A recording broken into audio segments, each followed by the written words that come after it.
One of the things that our administration team is taking a look at this year is classification. One of the things that we've noticed over the last couple of years is that the ceiling of A class and open class has been migrating. And we would expect that to happen in general because obviously the top end of world is going to continue to progress. You know, what is the best, most cutting edge, most amazing thing in the world class this year is obviously far better than what was at the very top end of world class 10 years ago. So we're going to expect all of those things to migrate over time, but it's not going to be a linear progression between all three classifications.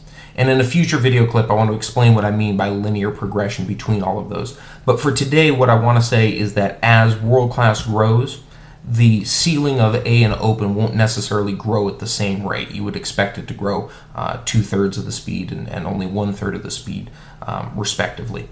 So what we've noticed the last couple of years is that the ceiling of A and the ceiling of open has increased quite a bit. And our admin team this year is going to try to redefine those ceilings and try to figure out where the baseline of each one of those classifications should be. So that's something that we're taking a lot of time looking at this year, and something that we're spending a lot of time evaluating and a lot of time discussing.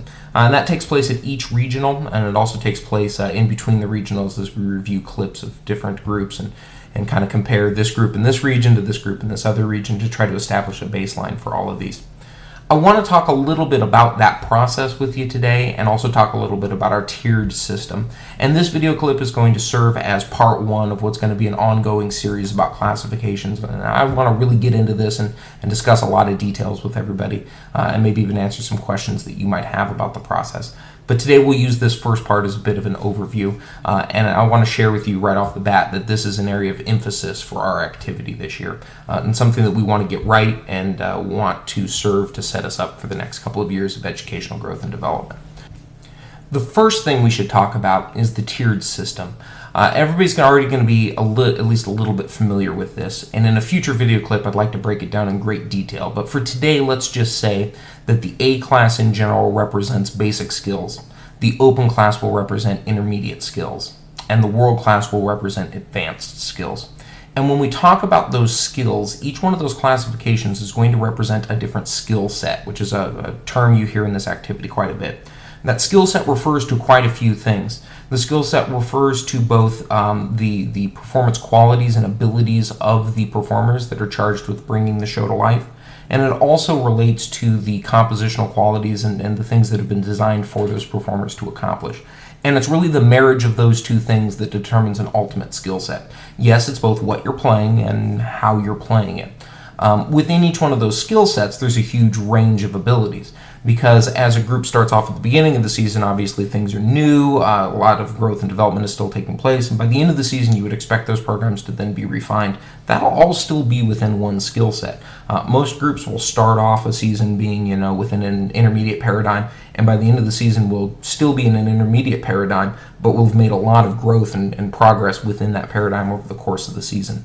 So skill sets refers to both what has been composed and written and designed for the performers, as well as how well the performers bring those things to life, how proficient they are with those skills, how proficient they are on their instruments, how proficient they are with the art of performance and communication and things of those nature. What we want to do, the whole purpose of this system, is to group ensembles with similar skill sets into each one of those different classifications, so that groups that have and possess basic skills and abilities are together, groups that possess intermediate skills and abilities are together, and groups that possess advanced skills and abilities are together.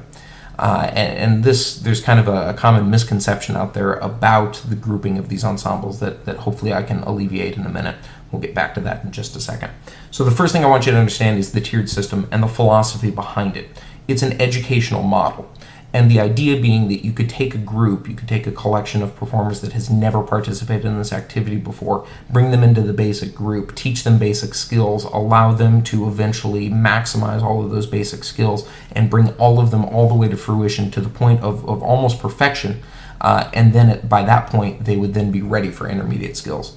It's not quite as clean as that. We know that that people progress at different rates, and you will see sprinklings of different skill sets throughout a whole entire show. Again, we'll be talking about that in detail in future video clips, but that's the whole purpose of this. How does that relate to classification? Well, in a really profound and important way. A group that is misclassified is receiving the wrong kind of feedback. They're going into their performance with the wrong expectations being applied to them. Let's take, for instance, the intermediate class, because it's right in the middle.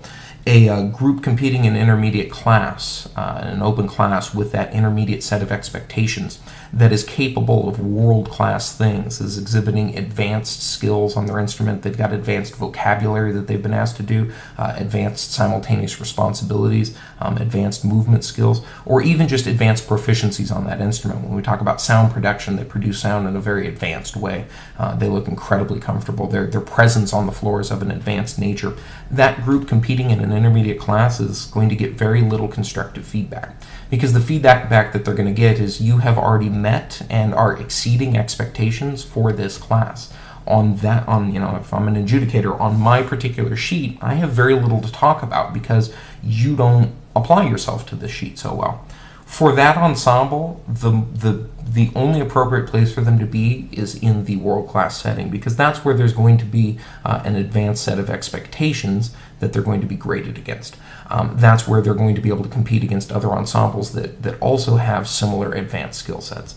Now, we know within each one of those classes, there's going to be a wide variety between the very top, the very upper echelon of that, and then the bottom of that class. There's still a lot of growth and development achievable within the term advanced.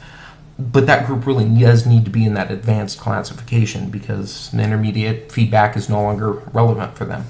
That being said, a group competing in an intermediate class that does not yet possess those skills and is only capable of basic things, even if they're doing those basic things phenomenally well, they're incredibly clean with basic skills.